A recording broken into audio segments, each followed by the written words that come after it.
Good morning students. Sunrise education academy में आपका स्वागत है। मैं परवीन सोनी। लास्ट टाइम पर बेटा अपन ने चैप्टर नंबर 6 कंप्लीट किया, water absorption and ascent of SAP in plants. आज कंटिन्यू करते हैं चैप्टर 7 ट्रांसपीरेशन या वाष्पोत्सर्जन। अब वाष्पोत्सर्जन क्या होता है, कितने प्रकार के होते हैं, साथ ही साथ रंध्रीय वाष्पोत्सर्जन और उसकी मैकेनिज्म क्रियाविधि भी पढ़ेंगे। तो ध्यान देना, स्टार्ट कर रहे हैं वाष्पोत्सर्जन। सबसे पहले वाष्पोत्सर्जन की डेफिनेशन।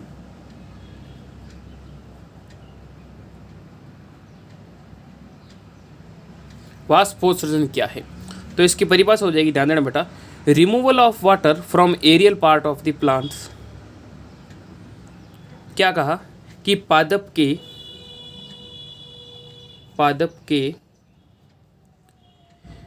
वायव भाग से जल की वाष्प के रूप में, वायव भाग से जल की वाष्प के रूप में होने वाली हानि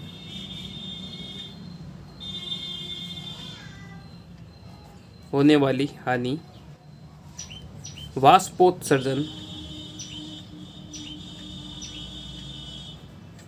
कहलाती है।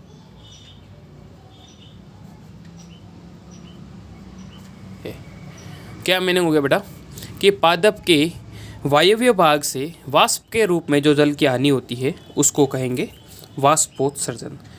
अब हेडिंग आती है, अगला जो टॉपिक है इसी में, टाइप ऑफ वाष्पोत्सर्जन। कहने का मतलब वाष्पोत्सर्जन जो है कितने प्रकार के होते हैं। ध्यान देना, टाइप ऑफ ट्रांसपीरेशन।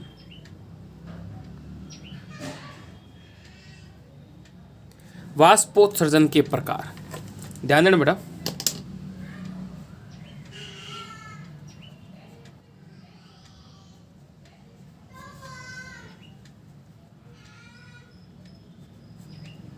वाष्पोत्सर्जन के प्रकार। अब ध्यान देना बेटा, वाष्पोत्सर्जन 3 प्रकार का होता है। एक तो है इंस्ट्रूमेंटल ट्रांसपीरेशन,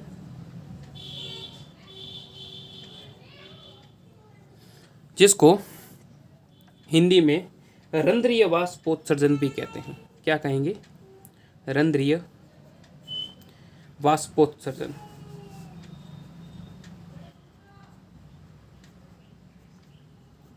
ठीक है, अब ध्यान देना बेटा, रंध्रीय वाष्पोत्सर्जन क्या होता है।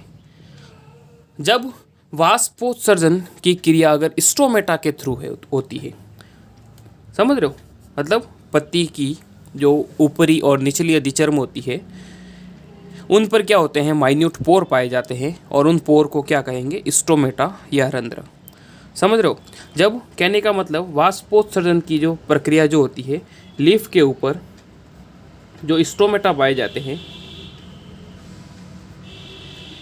उसके थ्रू होती है, तो उसको कहेंगे रंध्रीय वाष्पोत्सर्जन।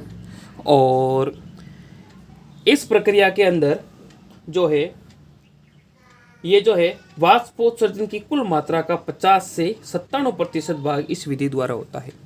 समझ रहे हो, टोटल जो ट्रांसपीरेशन का 50 to 97% जो है, जो ट्रांसपीरेशन, वो इस विधि के द्वारा होता है। और लीफ या रंध्र के द्वारा जो वाष्पोत्सर्जन की प्रक्रिया होती है, इस वजह से इसको फोलियर ट्रांसपीरेशन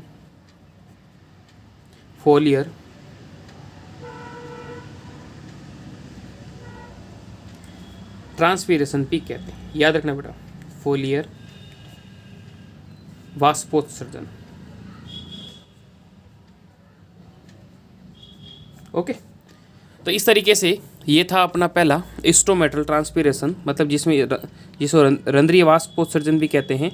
जब वाष्पोत्सर्जन की क्रिया लीफ के ऊपर जो स्टोमेटा या रंध्र पाए जाते हैं उनके थ्रू होती है, उसको कहेंगे स्टोमेटल ट्रांसपीरेशन। ये 50 से 97% तक हो सकता है, और रंध्र के द्वारा वाष्पोत्सर्जन होने की वजह से इसको फोलियर वाष्पोत्सर्जन भी कहते हैं। दूसरा होता है क्यूटिकुलर या उपत्वचीय। ध्यान देना,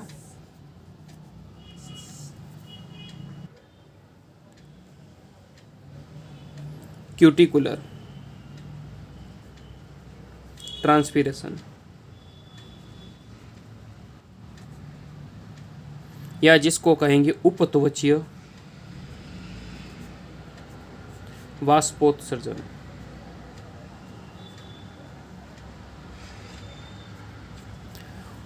उपत्वचीय वाष्पोत्सर्जन के अंदर क्या होगा, ध्यान देना बेटा। पेड़ पौधों के अंदर क्या होते हैं जनरली, जो जीरोफिटिक या मरुद्भिद पादप है, जीरोफिटिक या मरुद्भिद,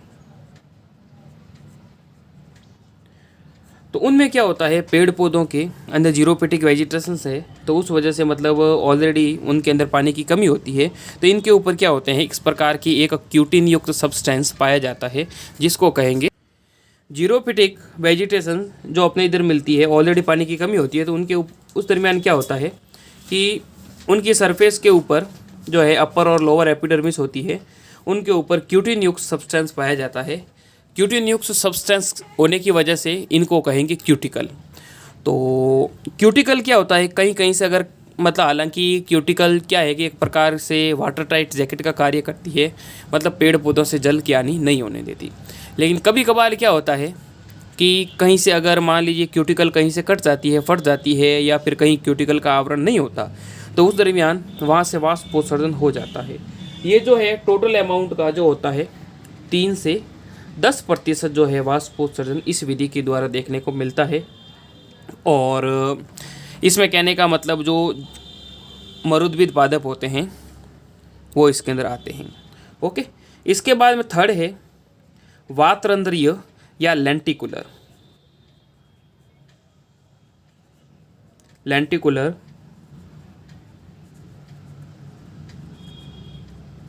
ट्रांसपीरेशन या वातरंध्रीय वाष्पोत्सर्जन। मतलब जब रंध्र या जो ट्रांसपीरेशन की जो क्रिया है, वो कहने का मतलब अगर वात रंध्र के द्वारा होती है, इसमें क्या होता है पेड़ पौधों के जो तने हैं या जड़ें होती है, स्टेम, रूट और लीफ, लीफ के ऊपर तो नहीं होते क्योंकि जो फ्रूट वगैरह होते हैं, फलों के ऊपर विशेष प्रकार के मतलब राउंड शेप में या ओवल शेप के अंदर छिद्र बन जाते हैं, उनको कहते हैं लेंटिसेल या लेंटिकुलर या वातरंध्र। ठीक है, अब ये कभी कभार देखने को मिलता है, ये फलों हैं या काष्ठी स्तंभ जो होते हैं उन पर पोर बन जाते हैं, उनको वातरंध्र कहते हैं। और वातरंध्र के द्वारा कभी कभार क्या होता है कि वाष्पोत्सर्जन देखने को मिलता है। ये टोटल अमाउंट का 0.1% जो है वाष्पोत्सर्जन जो है लेंटिकुलर वाष्पोत्सर्जन होता है। और इस तरीके से ये 3 प्रकार के वाष्पोत्सर्जन थे बेटा, स्ट्रोमेटल ट्रांसपीरेशन, क्यूटिकुलर ट्रांसपीरेशन और लेंटिकुलर ट्रांसपीरेशन। रंध्रीय वाष्पोत्सर्जन, उपत्वचीय वाष्पोत्सर्जन और वातरंध्रीय वाष्पोत्सर्जन। चूँकि अब सबसे ज़्यादा मैक्सिमम अमाउंट के अंदर 50 से 97% जो वाष्पोत्सर्जन होता है वो रंध्रीय वाष्पोत्सर्जन के द्वारा होता है। तो अपन इसके अंदर इसी के बारे में ज़्यादा डिस्कस करेंगे। ओके, तो ध्यान देना बेटा, स्ट्रोमेटल ट्रांसपीरेशन अगला अपना टॉपिक आ रहा है। रंध्रीय वाष्पोत्सर्जन या स्ट्रोमेटल ट्रांसपीरेशन। रंध्रीय वाष्पोत्सर्जन, रंध्रीय वाष्पोत्सर्जन। अब रंध्रीय वाष्पोत्सर्जन क्या होता है, इसके अंदर बेटा मैं लीफ का डायग्राम बना रहा हूँ, आप भी मेरे साथ हो सके तो बनाना कोशिश करना।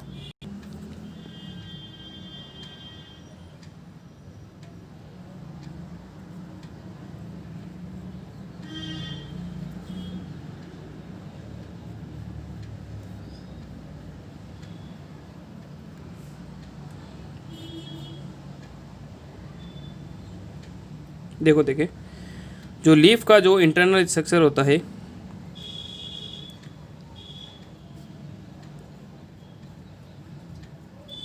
उसके अंदर जो दो प्रकार की मतलब सरफेस होती है, अपर एपिडर्मिस और लोअर एपिडर्मिस। ओके, अपर मतलब ऊपरी बाह्य त्वचा और निचली बाह्य त्वचा। देखो यहाँ पर दो स्टोमेटा बना देते हैं।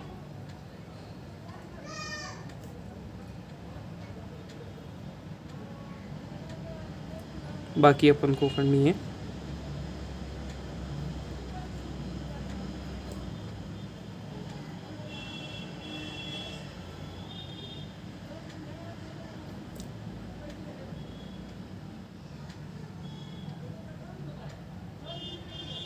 इस तरीके से। ओके, ये जो होगी क्यूटिकल या उपत्वचा। ओके, क्यूटिकल भी जैसे लीफ क्या फ्लैट होती है ना, तो क्यूटिकल भी अपर क्यूटिकल और लोअर क्यूटिकल। इसके बाद में ये होगी बाह्य त्वचा, ऊपरी है इसलिए अपर एपिडर्मिस, ऊपरी बाह्य त्वचा। ठीक है, ये निचली, इस वजह से इसको लोअर एपिडर्मिस, ये होगी क्यूटिकल। ओके, इसके बाद में इन दोनों के बीच में विशेष प्रकार के टिश्यू होते हैं, उनको कहेंगे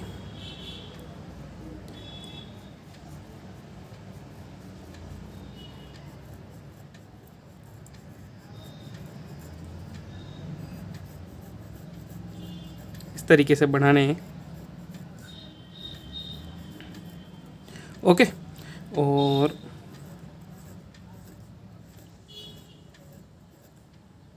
यहाँ पर अपन बना देंगे बंडल शीथ सेल।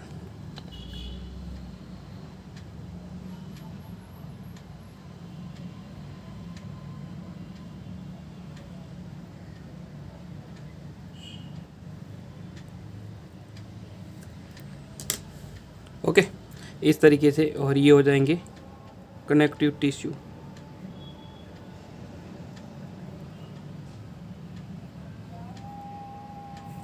होंगे, इसके अंदर अपन बना देंगे, क्या बनाएंगे, हरित लवक या क्लोरोफिल। इसकी पीडीएफ आपको मिल जाएगी, लेकिन साथ साथ में बनाते रहो तो आपको क्या याद हो जाएंगे। हाथ से लिखोगे तो बेटा याद होंगे, सीधी सी बात है, जैसे मैं कर रहा हूँ ना, ताकि ये सब जो है मेसोफिल टिश्यू होते हैं इस तरीके से। हो गए, देखो देखें, ये टोटल हो गए मेसोफिल टिश्यू, या फिर इसको कहेंगे पर्णमध्योतक। पर्णमध्योतक।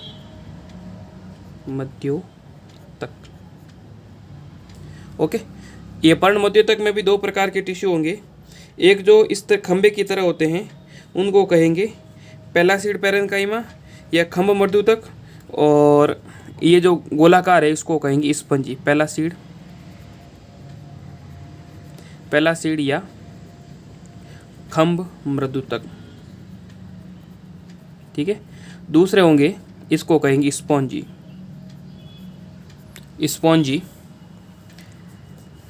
पैरेन्काइमा कह दो। ठीक है, पैलासिड पैरेन्काइमा और स्पॉन्जी पैरेन्काइमा। ओके, तो ये कहने का मतलब एक जनरल स्ट्रक्चर है लीफ का, इस तरीके से अपन को जो है इसको करना है। ओके, तो ये अपर एपिडर्मिस, ये लोअर एपिडर्मिस, इसके अंदर ये हो गए स्ट्रोमेटा। कौन से, ये वाले, ध्यान देना। देखो देखे, ये स्ट्रोमेटा हो गए। ठीक है, रंध्र जिसको कहेंगे, क्योंकि मैक्सिमम अमाउंट के अंदर होता है तो इस वजह से अपन ज़्यादा डिस्कस इसी के बारे में कर रहे हैं। ओके, ये स्ट्रोमेटल जो है ट्रांसपीरेशन हो गया, मैक्सिमम जो 50 से 97% जो है इसी विधि के द्वारा देखने को मिलता है। ओके बेटा, अब देखो आगे चलते हैं।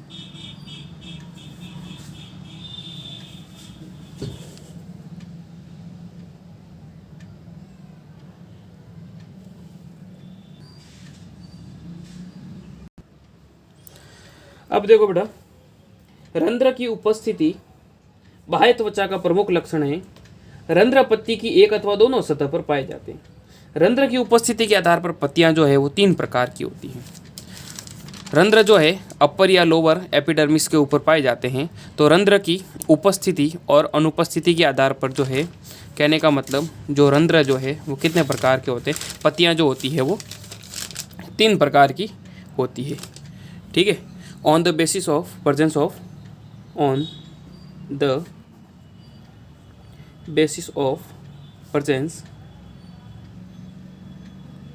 ऑफ स्ट्रोमेटा, मतलब रंध्र की उपस्थिति के आधार पर जो है, on the basis of presence of stomata leaves are of 3 types. रंध्र की उपस्थिति, रंध्र की उपस्थिति के आधार पर पत्तियां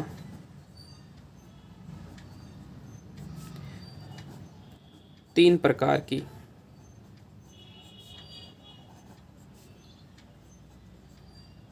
होती है। फर्स्ट मैं बता रहा हूं आपको कौन सी है, अधोरंध्री या हाइपोस्टोमेटिक। फर्स्ट है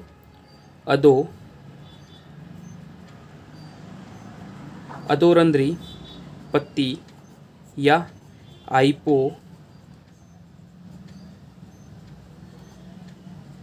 अब ध्यान देना बेटा, अधोरंध्री या हाइपो, कहने का मतलब हाइपो माने नीचे होता है, ध्यान रखना बेटा।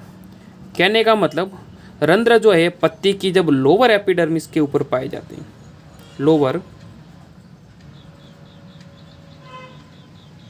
या निचली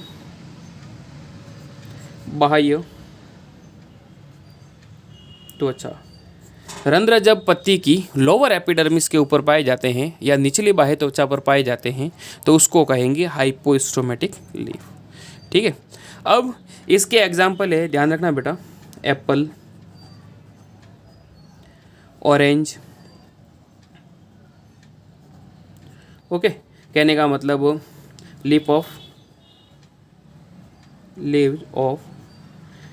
एप्पल, ऑरेंज, कहने का मतलब जो नारंगी है, संतरा की पत्तियां हैं, सेब की पत्ती हैं, सेब की पत्ती या संतरा की पत्तियां हैं, तो उनके अंदर कहने का मतलब जो रंध्र है वो लोअर एपिडर्मिस के ऊपर मिलेंगे। अब लोअर एपिडर्मिस पर रंध्र मिलने की वजह से इसको एप्पल टाइप लीफ भी कहते हैं, ध्यान रखना, एप्पल टाइप। ठीक है, एप्पल टाइप ऑफ लीफ। ठीक है, एप्पल टाइप लीफ भी कहते हैं, मतलब सेब, कहने का मतलब बाकी इसका कोई विशेष है नहीं, कहने का मतलब जो लोअर सरफेस पर मिलने की वजह से इसको सेब प्रकार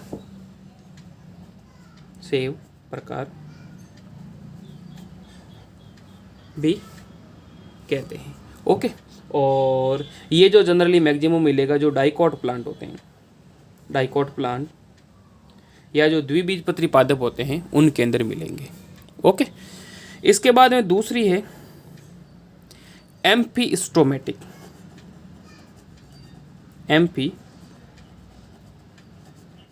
एम्फीस्टोमेटिक लीफ। एम्फीस्टोमेटिक लीफ या इसको कहेंगे उभयरंध्री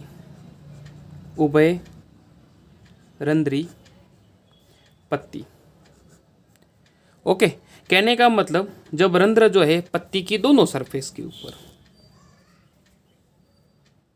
stomata present both surface upper and lower epidermis। कहने का मतलब जब रंध्र पत्ती की दोनों सतह ऊपरी एवं निचली बाह्य त्वचा पर पाए जाते हैं। ओके, जब रंध्र जो है पत्ती की दोनों सरफेस के ऊपर पाए जाते हैं तो उसको कहेंगे एम्फीस्टोमेटिक लीफ। ये जनरली मिलेगी, ध्यान रखना बेटा, मेज, मक्का, ओट, जई आदि पादपों के अंदर। और लोअर एपिडर्मिस और अपर एपिडर्मिस दोनों पर समान मात्रा में मिलने की वजह से इनको ओट टाइप भी कहते हैं, ओट टाइप या जई प्रकार भी बोलते हैं, जई प्रकार। ओके, हो गया। और जनरली मिलेगी जो मोनोकोट प्लांट के अंदर, मैक्सिमम जो है मोनोकोट प्लांट या जो एक बीजपत्री पादप होते हैं उनके अंदर देखने को मिलती है। ओके, और ये भी बता दिया दोनों सरफेस के ऊपर रंध्रों की जो संख्या है वो समान रहती है। इसके बाद आगे चलते हैं, थर्ड जो लीफ आती है उसका नाम है एपिस्टोमेटिक। एपिस्टोमेटिक लीफ। एपिस्टोमेटिक लीफ, ध्यान देना बेटा, जो या फिर इसको अधिरंध्री पत्ती भी बोलते हैं। क्या कहेंगे? अधिरंध्री पत्ती। इसमें क्या होता है, रंध्र जो है वो पत्ती की अपर एपिडर्मिस के ऊपर, जब रंध्र जो है पत्ती की ऊपरी अधिचर्म पर पाए जाते हैं, है ना, अपर एपिडर्मिस। रंध्र जो है पत्ती की ऊपरी अधिचर्म पर पाए जाते हैं। समझ रहे हो? मतलब उसमें तो थे हाइपो माने नीचे, एपी माने ऊपर। रंध्र जो है वो, जो कहने का मतलब अपर एपिडर्मिस पर पाए जाते हैं, तो उनको कहेंगे अधिरंध्री पत्ती। और ये जो जनरली जो वाटर लिली प्लांट होते हैं, या जो जनरली जिसे कहते हैं प्लावी पादप फ्लोटिंग प्लांट, उनके अंदर देखने को मिलते हैं वाटर लिली। वाटर लिली या फिर जो अदर फ्लोटिंग प्लांट्स, उनके अंदर मतलब इस प्रकार की जो है पत्ती देखने को मिलती है। आगे देखो, देखें,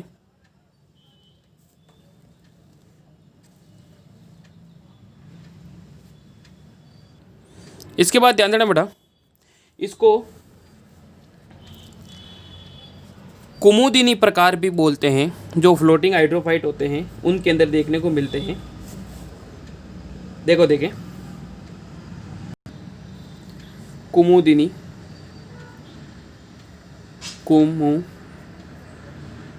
कुमुदिनी, कुमुदिनी प्रकार। Okay,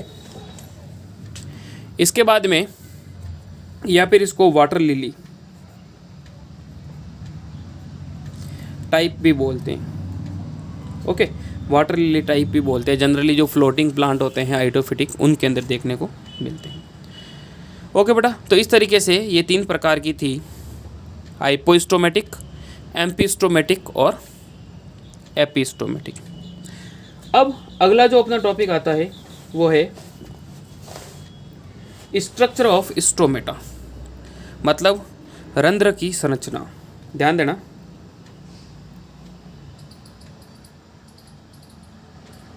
structure of stomata.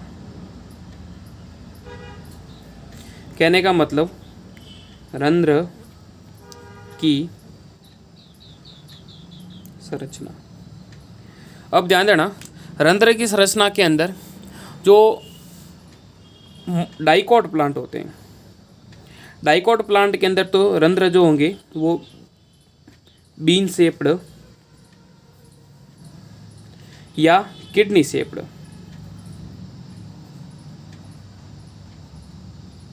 और जो मोनोकोट प्लांट होते हैं उसमें होंगे डंबल शेप्ड, डंबल शेप।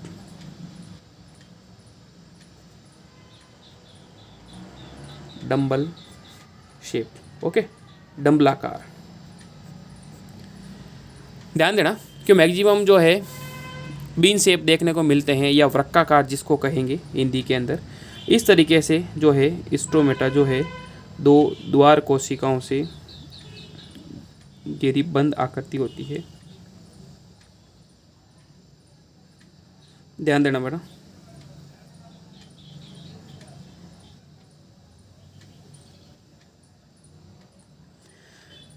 ये दो कोशिकाएं जो होती है इनको कहते हैं गार्ड सेल, द्वार कोशिका या रक्षक कोशिका।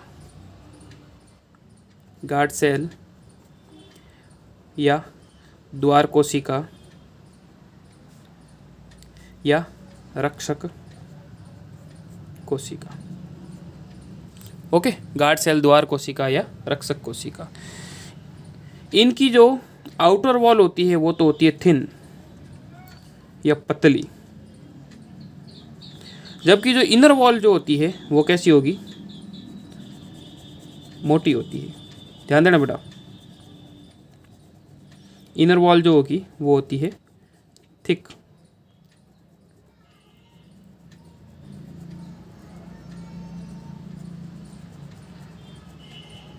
इनर वॉल जो होती है वो कैसी होती है, थिक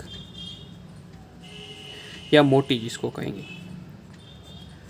ओके, अब इनके चारों ओर जो घेरी हुई कोशिकाएं होती है रंध्र के चारों ओर,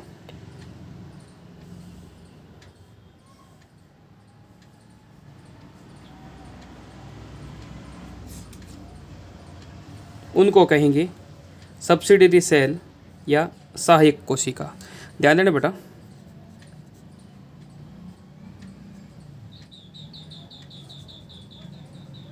सब्सिडियरी सेल या सहायक कोशिका या उप कोशिका या फिर इनको गौण कोशिका भी कहेंगे। ओके, इसके बाद में क्या होता है कि जब रंध्र जो, कहने का मतलब फुल्ली टर्जिड या जिसको कहेंगे स्फीत होते हैं, या स्फीत जिसको कहेंगे, तो क्या होता है कि जो रंध्र जो है वो खुल जाते हैं। टर्जिड का मतलब मैं आपको नेक्स्ट टाइम पे बताऊंगा। मतलब जब कहने का मतलब रंध्र जो मतलब पानी इसके अंदर एंटर होता है, उससे क्या होता है कि द्वार कोशिका जो है, रंध्र में पानी एंटर होने की वजह से क्या होता है कि ये कोशिकाएं जो है फूल जाती है, मतलब फुल्ली स्फीत हो जाती है टर्जिड, जिससे क्या होता है रंध्र खुल जाते हैं। और जब पानी बाहर निकलता है, जब डिहाइड्रेशन की कंडीशन होती है तो जल की हानि होती है, तो उस दरमियान रंध्र कैसे होंगे, फ्लैसिड,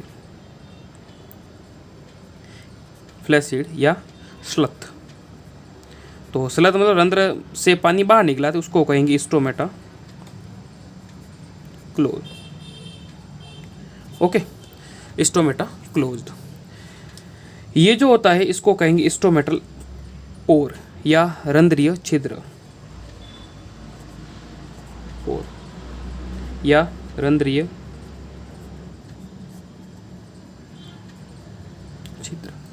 ओके बेटा, तो और इसकी जो रंध्र की जो संख्या होती है, नंबर ऑफ स्टोमेटा, रंध्र की संख्या जो है पर स्क्वायर सेंटीमीटर के अंदर,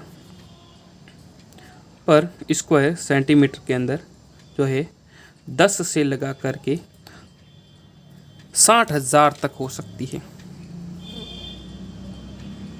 तक। ओके, तो ये था बेटा अपना आज का लेक्चर। और जो है बाकी अपन इसके ऊपर जो है ये स्टोमेटा की स्ट्रक्चर अपन ने कर लिया। टर्जिड और स्पीड, टर्जिड का मतलब जब पानी एंटर करता है तो फूल जाती है, और फ्लैशिड का मतलब पानी बाहर निकलना, उससे ही सलत हो जाती है। सलत होगी तो रंध्र बंद हो गए और स्पीड होगी तो रंध्र खुलेंगे। ओके बेटा, और इसके अंदर कुछ एक होमवर्क डालना था, लेकिन वो अब जो है अब अपनी नेक्स्ट क्लास होगी उसके अंदर डालूँगा। तो आज का होमवर्क के अंदर आपका यही रहेगा कि इसको आप जो है वापस जो है जो मैंने डायग्राम बनाए हैं लीफ का और जो स्टोमेटा का, ये आप वापस बनाएं, और यही आपका आज का होमवर्क रहेगा। बाकी अपन नेक्स्ट टर्न पे करेंगे। Okay, thank you.